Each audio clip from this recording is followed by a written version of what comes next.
Good morning. Appreciate y'all for tuning in and rocking with us for another edition of the Morning Breeze, man. Always rocking with you guys, as always, man.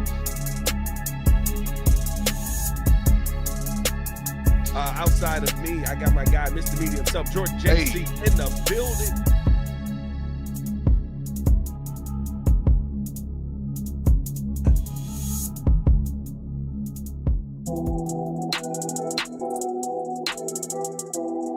That's right. Another week down, another week closer to the NFL draft. Breeze Nation, what's good? It's your boy Pat the Designer back at it again. Appreciate y'all for tuning in and showing love. As always, on today's episode, we had the Akheem Mesidor conversation when we did our mock draft. And I changed my mind. Not just because of watching the tape and all of that, but kind of just because of watching the tape. But also taking the Chicago Bears and their situation into perspective. We'll have that conversation on today's episode. Hit that like button, subscribe to the page, leave a 5-star review.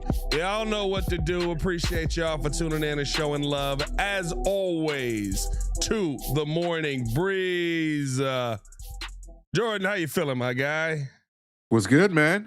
You had a change of heart. We were talking highly about Akheem Mesidor. Now you want to get off the Mesidor train? What's going on here, man? No. Listen, I think here's the thing, right? We were talking highly about Mesidor, and it's not me getting off of the Mesidor train. In fact, it's me being 100% on the Mesidor train and not caring about one massive catch that is probably going to pop up in the first round. Okay. Akheem Mesidor's 25. Oh, he's old. He's ready to die. No, Akheem Mesidor is 25 years old. That is a massive catch when you talk about what a first round pick normally looks like. Usually by the time you're getting to somebody's second contract, you're not paying them that at the age of 30. But we did the video over on the Patreon yesterday, and for all of you guys that have supported the Patreon, big shout out to you. Yeah. Of course, I've watched some of the tape breakdown of Akheem Mesidor over the last couple of days because I am looking for a win now piece.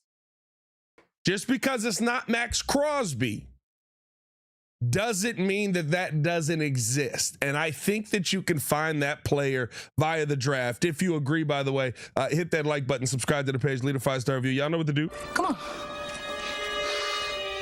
Push the button. Come on.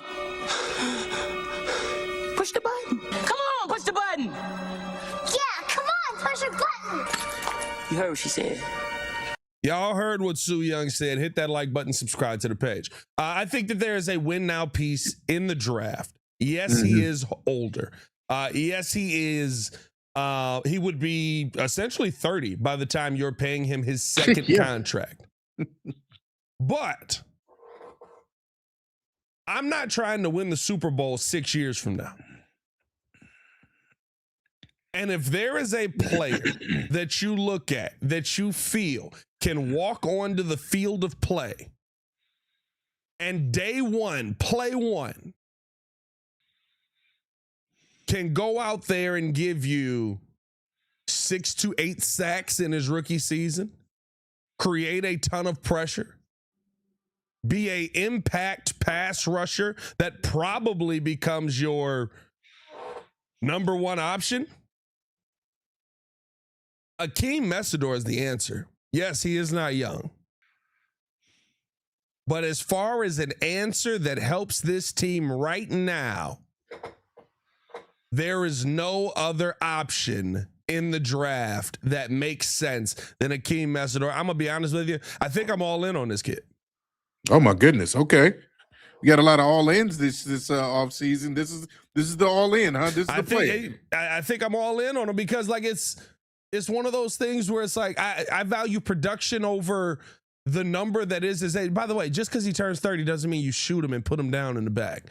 You know what I mean? Like, it's not It's a horse. it's not a horse. You know what I mean? It's like, oh, yo, come on, your time's come, old Yeller. Like, Yeah. it's okay to pay him a contract at 29 and feel good about it. Myles Garrett just got the highest paid contract for a defensive end at 29, and he's going into his age 30 year, and he's a monster. I'm not saying Akheem Mesidor is Myles Garrett, but I am saying that he is a massive game wrecker and probably will be from the second he steps in the NFL. Look, if you're talking about, as you mentioned, wanting production over potential, it doesn't get any better than Akheem Mesidor. Like, you're looking at his stats just over the course of this past season. We already mentioned the 12.5 sacks, but what stands out even more to me, 17.5 tackles for loss in 15 games. Like, that is utterly ridiculous. 4 forced fumbles, 63 tackles. So it doesn't get any more pro ready than Akheem Mesidor. And of course, because of the experience, like, you can't teach the amount of games he's played. He's had 6 different seasons. I believe 23 games at West Virginia, as I'm reading, 42 with Miami under some really good tutors in Jason Taylor and Charlie Strong. And so he's ready for the next level. The question is, are you willing to spend first round capital? Because honestly, I don't see him getting past the first round just based off of his numbers. And so if he is there at 25, are you willing to take someone who you know you're not getting him off of potential like a lot of first rounders get taken for? You're not getting him because you can mold him into something and make him better. I feel like Akheem Mesidor has hit his ceiling. As a 25-year-old, you're pretty much pro ready. And as I told you before, it's almost as if he's already an NFL player. He just played against college players. And so is there a little bit of a masking of what he could really do because he played against younger players and he kind of had an advantage strength-wise and size-wise versus younger players that are 19, 20, 21 years old. And that's just the advantage he had. And then when he gets to the league, it kind of levels out because now you're playing up against grown men that are older than you or your age. And so that's the question mark. But I'm with you. I feel like if you have a team like the Chicago Bears have that is ready to win now, that their window is wide open now and where it's opening, you don't have time 5 or 6 or 7 years down the line to figure out, well, this is a prospect that will be good for the future. No, this is the now. This is where the Bears are now, thankfully, where we're looking to win a championship. We're looking to be consistently coming into the playoffs and consistently winning the division and never giving it back. And so this is a player that represents that. He symbolizes everything that you want, on your team right now at a position that is needed. And so I'm with you. I feel like all in isn't a stretch. It's just a lot of people are going to criticize that because rarely do you have capital spent, especially high draft capital spent on a 25-year-old. Yeah. So we'll see. I look at it and I wouldn't say he's a finished product. I think that he is, there's still development that can happen. You got to get adjusted to the NFL. You know what I mean? There's that process of it. But if you're telling me that the product that's coming into the league is 13 sacks last year, my favorite stat of all, 55 total pressures in 2025, he was always, and when you put on his tape, it screams out. Like, he was always around the quarterback. Like, if that is the ceiling of this guy, like, sign me up all day. But I do think there's improvements that can be made for him in the run game as far as a run stopper. I think that is somewhere where, sometimes he'll get in that backfield and he'll beat the guy to the spot, goes to grab a guy, and then all of a sudden he slips right through his hands. It's like, that's where you got to get a little bit better at that.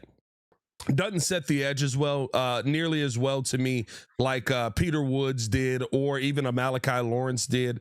And I know Peter Woods is more interior than exterior, but I thought Peter Woods actually did a better job setting the edge than what you see from Akheem Mesidor. But a game wrecker, though.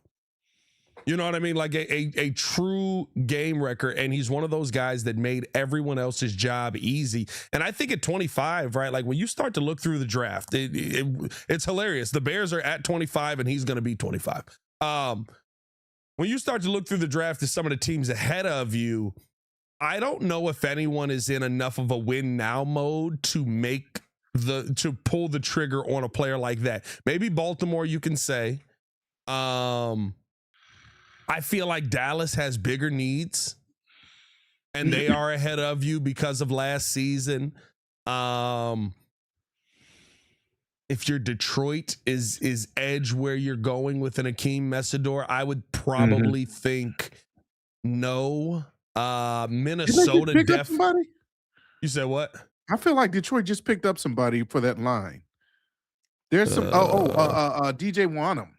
Oh yeah, they got DJ Wanham. Yeah. But even with that, right? Like you've got a younger veteran piece in the building. Yeah. They're probably looking for a little bit more youth on that, because for Detroit, I look at them and I'm like, their biggest issue is this window's closing fast and you need to try and find a way to rewind the clock as much as possible. Said True. Clock. CLOCK. All right. By the way, JC said bench press the other day. Oh boy, that was bench press. I don't know if anybody caught that. I certainly bench press. Yep, BENCH. There you go. Nothing more, nothing less.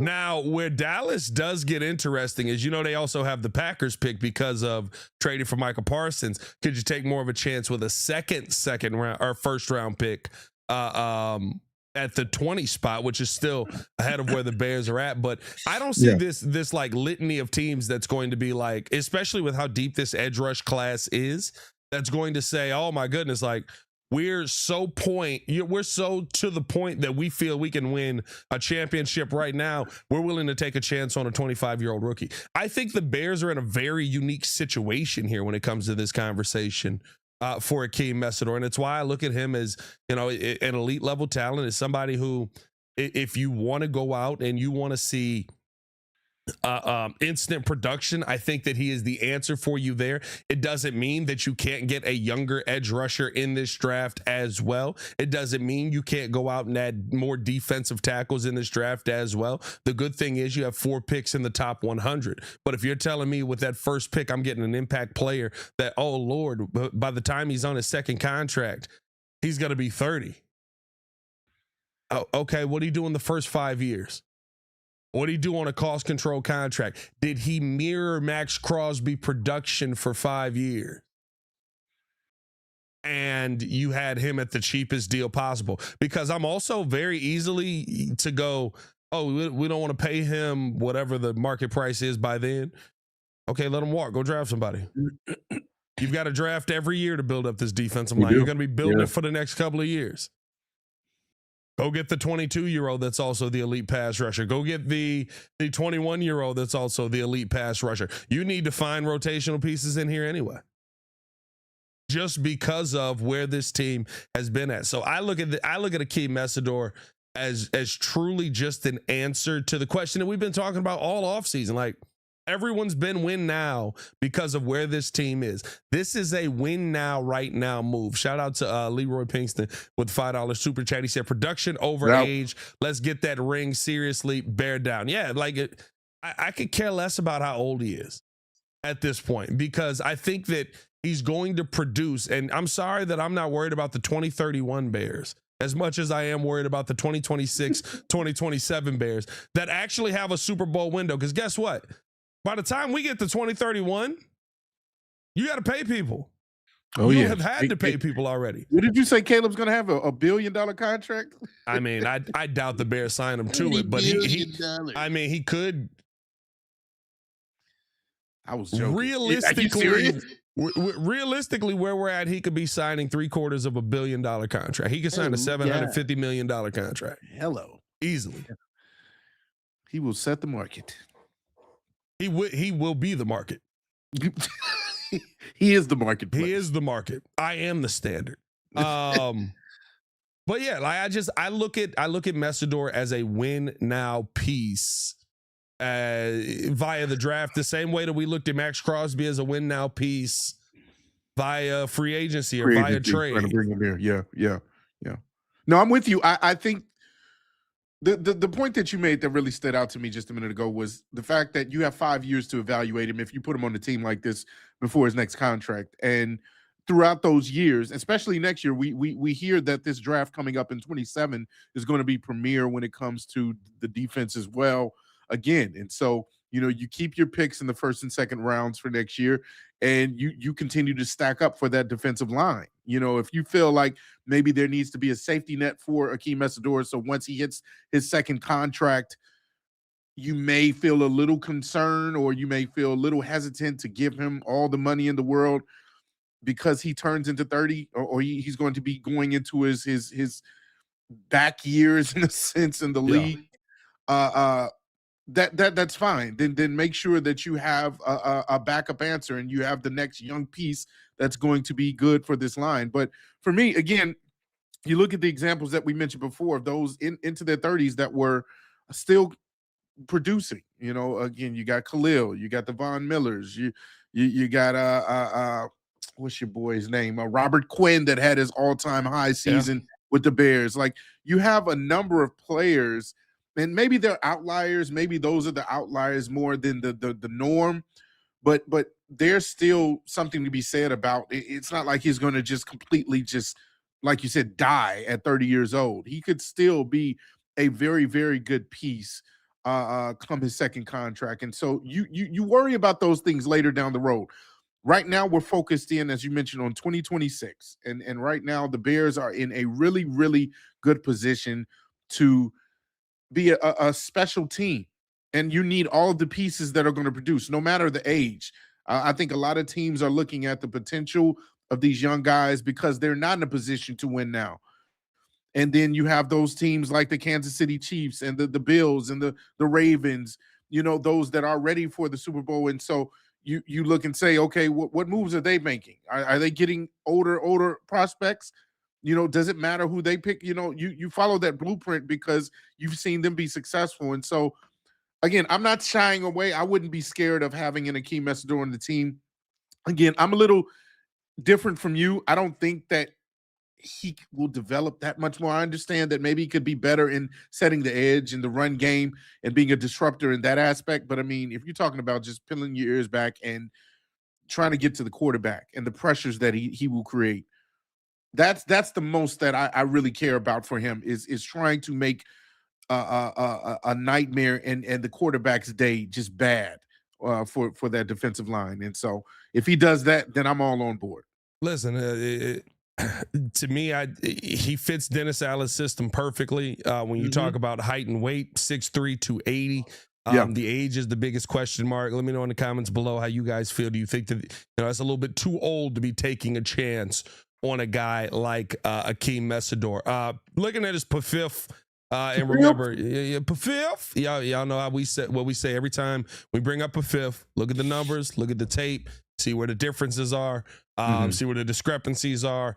On this one, I do feel like it's a little bit spot on. Maybe a little glaze on the run defense grade. Maybe a little bit, but a 92.5 overall grade for his college production, 91.7 pass rush grade, 90.5 run defense grade. And I thought what was the most interesting when you looked at him last season, I brought it up multiple times, 3 forced fumbles, 55 total pressures. That was top 10 in all of college football. And then I believe, trying to pull this up here because this is not the big board. Got to get to the big board. Where's the big board? You son of a... There it is. Okay, boom. When you look at him on the big board, pass rush win rate of 20.8, a run stop grade of 4.9. So, like I said, I think a lot better in the pass than in the run. A massive jump from last season. It could be because of what you said, right? He's 25 years old. He's a man among boys, and he's going out there and he's dominating. But I look at him as a, like I've said multiple times, a win now piece. And I'll be honest with you, like the one thing for me that you can see consistently on display with Akheem Mesidor is a nose to find where the football is, no matter if it's in the running back's hand, if the running back's getting to the edge, if it's over the middle and he needs the help on a play. Like, he's one of those guys when you talk about 11 hats to the ball, making sure that you've got gang tackling, swarm tackling, that you dream of having in a Dennis Allen defense. And so, like, I would be thrilled with him. Let me ask you this. If it is a scenario like the mock draft, Yeah. where there's a bunch of names there. Peter Woods is there. Akheem Mesidor is there. You could still get Malachi in the second round, right? So there's still an option for you there, a younger option, but you've still got all of these options available to you. Is Akheem Mesidor the pick for you? If Peter Woods is still there, there's a conversation to be had. I'm not going to run to the podium and say Akheem Mesidor, but I think at the end of the day, I will still go with him because I feel like in the first round, you either need to address safety or defensive end. I think the interior would be the next most important position, and you address that with one of the two or both second round picks, whatever the case may be. But I feel like safety and defensive end is your focal point for that number 25 spot. So if it's, by whatever magic, Dylan Thieneman is still there, or Neil Warren, or your Akheem Mesidor, then those are the names that I'm looking to go after. And so, yeah, at the end of the day, I'm picking him, and I'm not looking back. Mike Wichita said, would you rather have Mesidor for 7 years or Young for 10 years? Depends how the 7 years look. Zion Young. Yeah, it depends on Zion looks. Depends how the 7 years look. I'll be honest with you. When I see Zion Young, I see a player that should be in the second round and late in the second round. Could be. I see a talented piece. Yeah. But that gap is massive. He is the definition of flashes. Yep. And we've seen that on our team. Young. I do. I think the highs are high. But there is no world that you live in where you don't also see that the lows are low. Zion Young gets stuck often. Like as far as pass rushers go, I got guys that get stuck. I got a motivated Dio Adangbo on the team already. Playing hard, but gets stuck.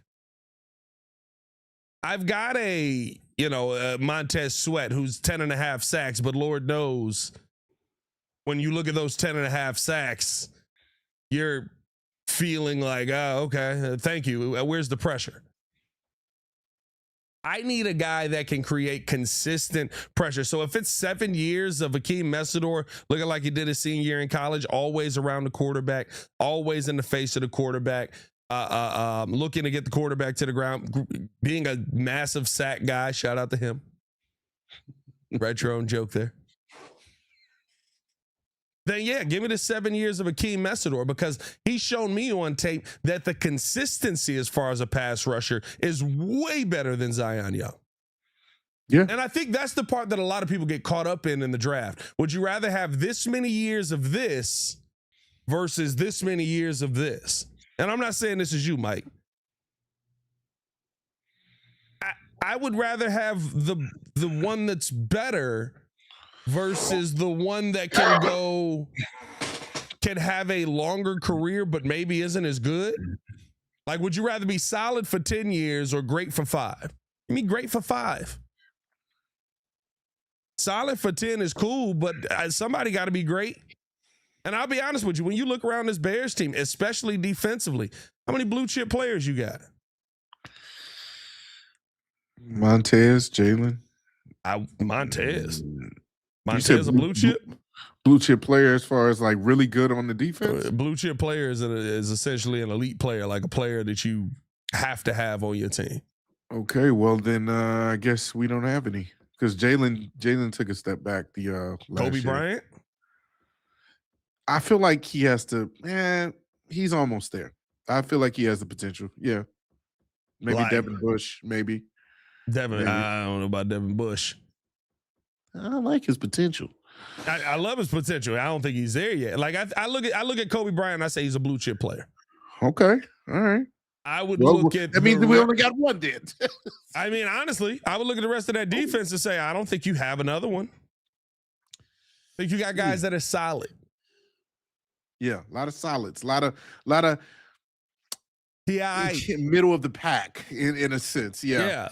And so like when I'm talking about getting something done here, when I'm looking at the draft, Is he good now? Is he going to be a blue chip player, a blue chip prospect the second we get him in the door? I think he is. Are there guys that are going to be younger that are going to play longer? Probably.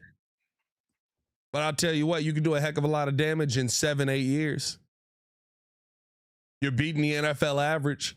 I was just about to say, you said, what is it, 4.5 for 3.5 seasons is the NFL average, is the lifespan of an NFL player. You're doing good. You're doing good there. Like, you're getting a pension. So to me, and I know we were having that conversation. That's why I wanted to rehash this, because Drew was kind of adamant. Kid said the same thing, but I don't think he was as that adamant. But we all kind of agreed in that moment, like, yeah, 30 is crazy. But then you watch him and you're just like, yeah, but it's not crazy for a dude that's gonna walk in the door and just kill you. Like, he's gonna walk in the door, he's gonna see quarterbacks and go, all right, bet we got this handled. Especially with the schedule we have next season. I think that plays into this just as much, right? You're a first place team.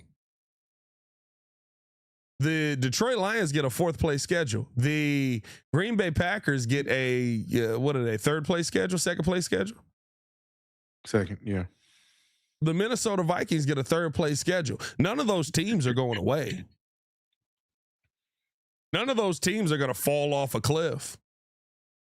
In fact, I think the Detroit Lions are going to bounce back in a very major way. And I think we're going to be talking about them as a team that's contending for the division. And while you're playing the Seattle Seahawks in Seattle, they're playing the Arizona Cardinals. That makes a difference. 3 or 4 games in the division. Realistically, it's 3 games. 3 games in the division is the difference between going to the playoffs and being on the outside looking in, possibly with 10 wins. So that mindset, to me, has to be very, very similar to what you were trying to do in free agency, because this is, all the moves you made, and we've talked about this, JC, like all the moves you made this offseason, they don't mean much if you don't put a defensive line in front of them. No, they do not. None of those players will have the impact if the trenches aren't addressed, because, I mean, again, that pressure that you put on the quarterback makes it so much easier for everybody to do their job more efficiently, for them to play freer, to, get in front of passes, interceptions. All of those things contribute from a very, very good defensive line. And so one of the things I did want to mention from the Akheem Mesidor conversation, because I know we always talk about the pros and the cons, we know there is good run size, a good size and power combination. We know the numbers are there. I love a good player pro player comparison. You do love a good pro player comparison. Yeah, and you're not going to fool anybody by thinking that this is the next Myles Garrett or Max Crosby in a sense, but there is a name that was mentioned in an article, and I want to make sure I give respect to the person that made the article, Keegan Stifle from NESN. I believe that's a New England sports news letter. And what'd you say? I said, oh, look at them. Oh, look at that. Yeah. And he mentioned that there is a player now on the Kansas City Chiefs that could be very, very good comparison. His name is George Karlaftis. And if you know about George Karlaftis, I believe he was a first rounder from the Kansas City Chiefs. And in his entire 4-year career with the Chiefs, he's actually had some decent numbers. You're talking about someone who is consistent. And so you tell me if this is the type of production that you would want from an Akheem Mesidor. In his rookie season, he had 33 total tackles and 6 sacks. So, you got 6 sacks there. But then his next year, his sophomore season in the league, he had 47 total tackles and 10.5 sacks. Then he had 8 the next year, and this past year he had 6. So you kind of see a little fluctuation. But if you're telling me that over the first 4 years you have, what is that, 18, 24, about 30, 31 sacks.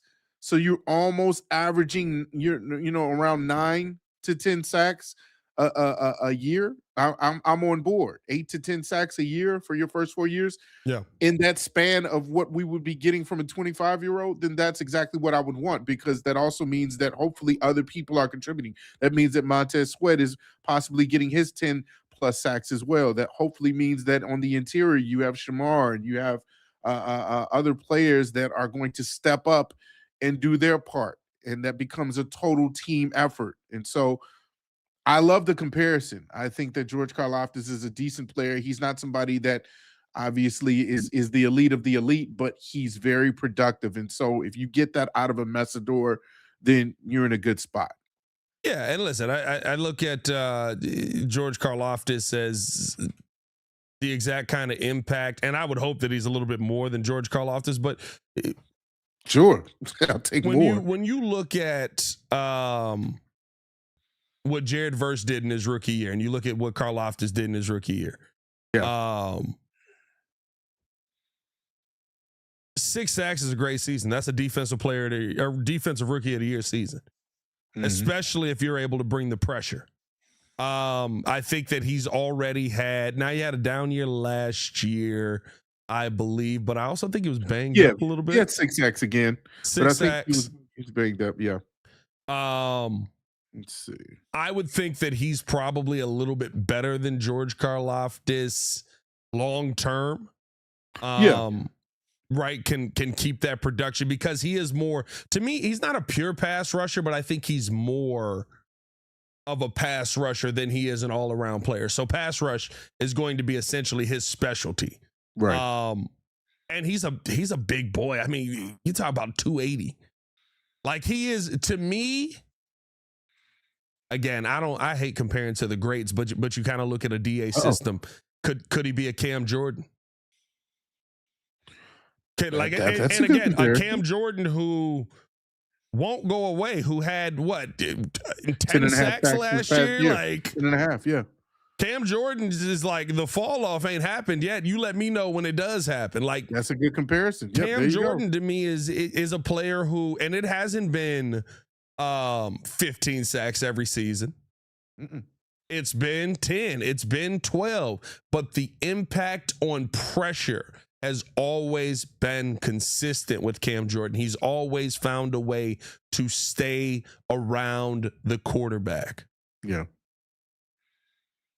Superior Paint Screen said, is Akheem good, or is this the Bain effect? So is playing next to Ruben Bain Jr. essentially the reason that he's getting these looks? Look, this might sound crazy because I know Ruben Bain's going to go higher in the draft. Is Ruben Bain the Akheem effect? Because he's younger.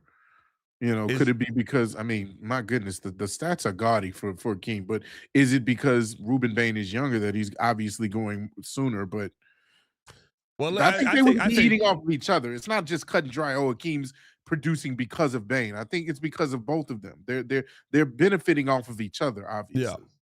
But I mean, like, if we're having that conversation, could the Ruben Bain Jr. effect be the Akheem effect? Ruben Bain Jr. and Akheem have been together for what? 3 years at this point? Yeah. Right? We've seen this defensive line together. It just hit at the right time. And Ruben Bain Jr. is 21 years old. So if Akheem was any younger, we'd be talking about him going way. If Akheem was any younger, we wouldn't be talking about him. Yeah, because he'd be too high for us to get to. I think he falls to us potentially because he is 25 years old. Shout out to the L with the super chat, $9.99 super chat. Yeah. Appreciate you for tuning in and showing love monetarily like that. But yeah, I think that it is very. Like, I look at where the Bears are at and the position that this team has been in, and I feel like you've got an opportunity here to potentially get a real impact piece early in this draft. And I would love to take an Akheem Mesidor. Let us know how you guys feel down in the comments below. One thing that I did want to get to before we get up out of here, I don't know if you saw this yesterday, JC. What we got? This was a rendering that was put out on the potential, and I'm not going in depth on stadium talk here. Oh, the lake. But there was a rendering put out on the potential of the Chicago Bears staying at Soldier Field. And I would be remiss if we didn't at least show the people. I'm not going into stadium talk because I don't believe anything anymore. Yeah, it's like we annoying. putting shovels in the ground. We going to Indiana. Wait a minute. So Illinois is back annoying. in. Who's got the shovels? Like everybody's got shovels. You got Nobody February has production. 27th, whatever. But yeah, when I look at these pictures here, boy. I don't know how you get it done. I've still got the same question, and let me zoom in on this rendering here, right here. Where these people gonna park? Everybody's got to come in by boat. I've still got the same questions that we had before. Yacht parking. But if this could get done in any way, is there a world where you want the Bears to stay at Soldier Field? World. Well, of course I want them to stay in the city. Stay put. Stand pat. Yeah, this would look good for the mayor and the governor, keeping everybody all in the city and, good for voting. But yeah, of course, you want Chicago Bears to stay in Chicago if you had that opportunity. It's just, my goodness, all the parameters and the people of the park, or the friends of the park who who really are the enemies of the park,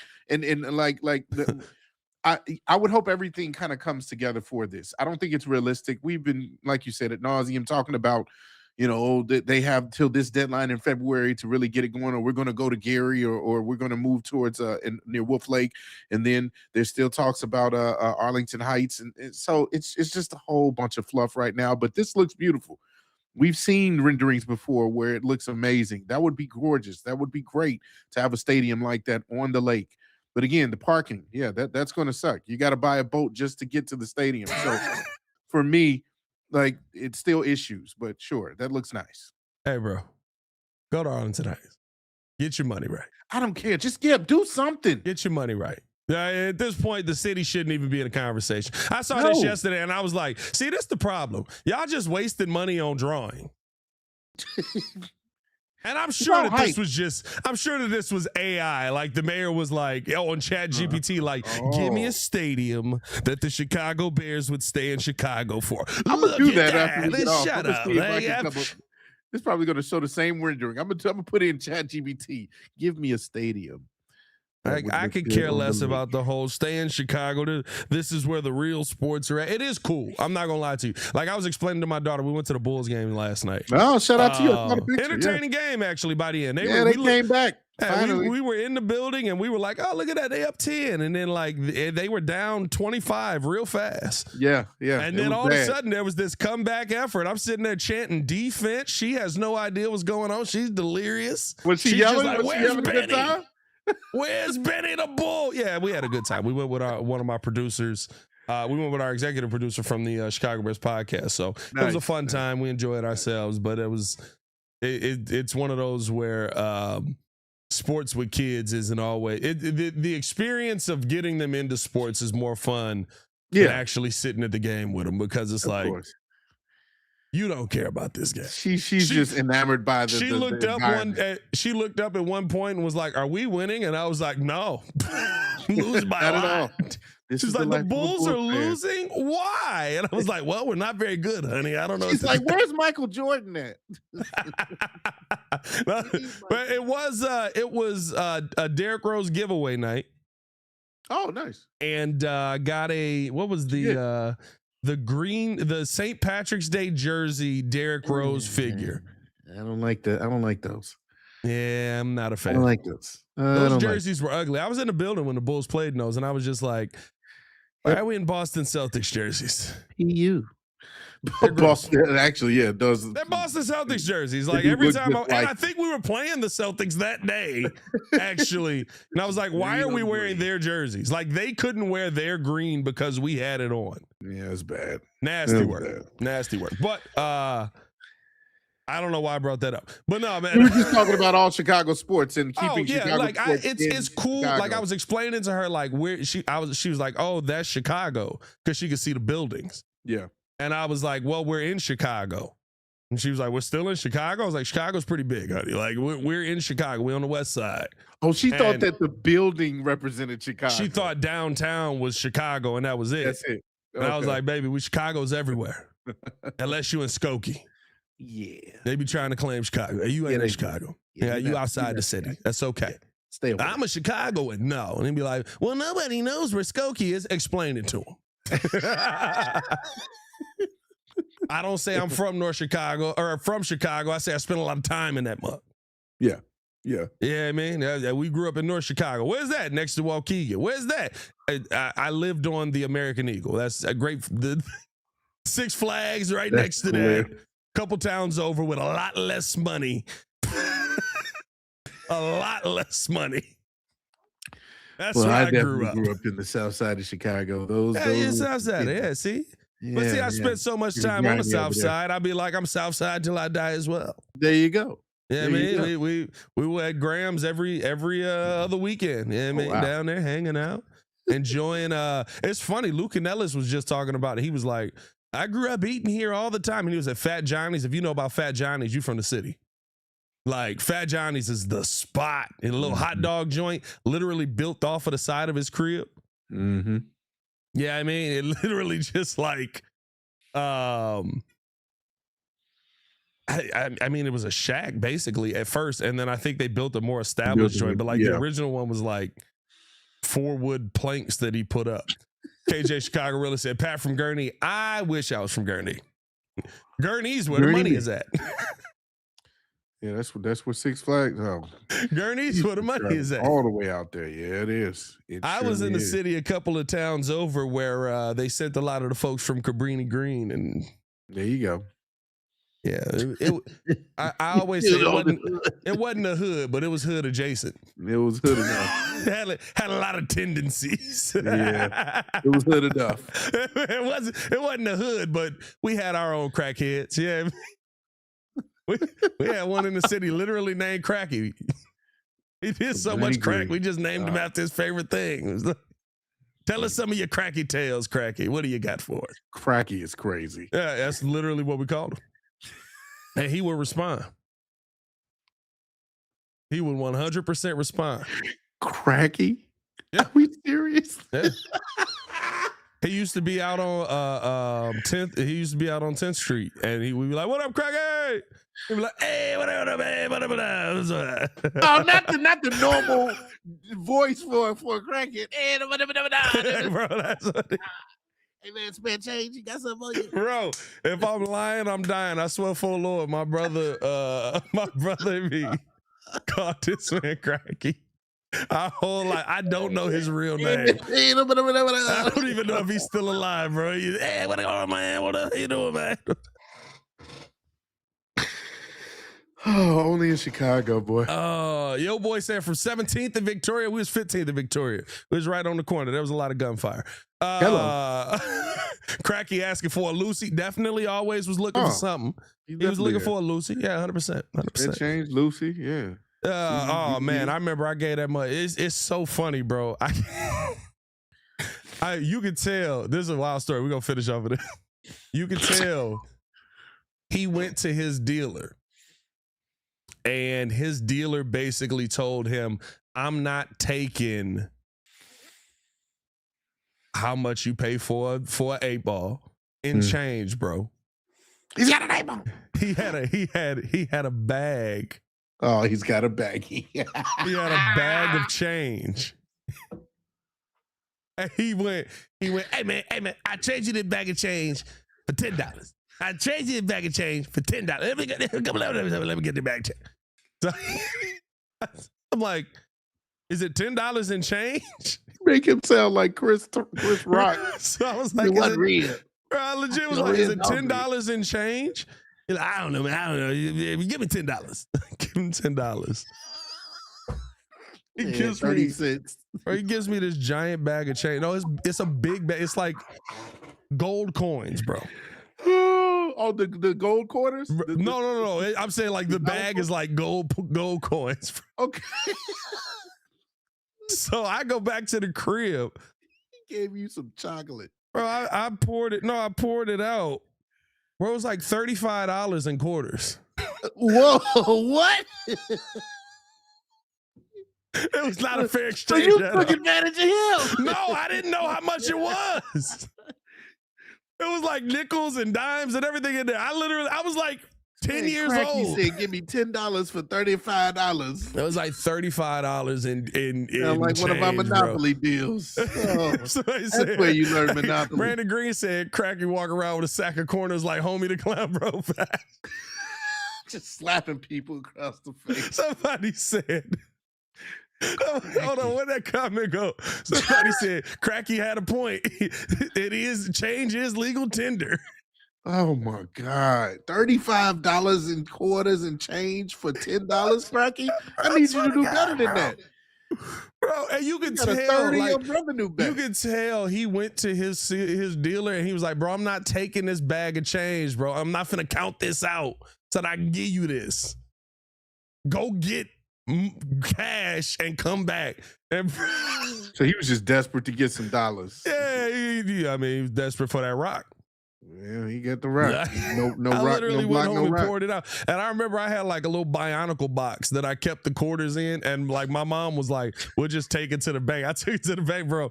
They was like, "How do you want it?" I was like, "Ones." I gotta make this last. I was like 11, 12 years old, however old I was, bro. I'll never forget that.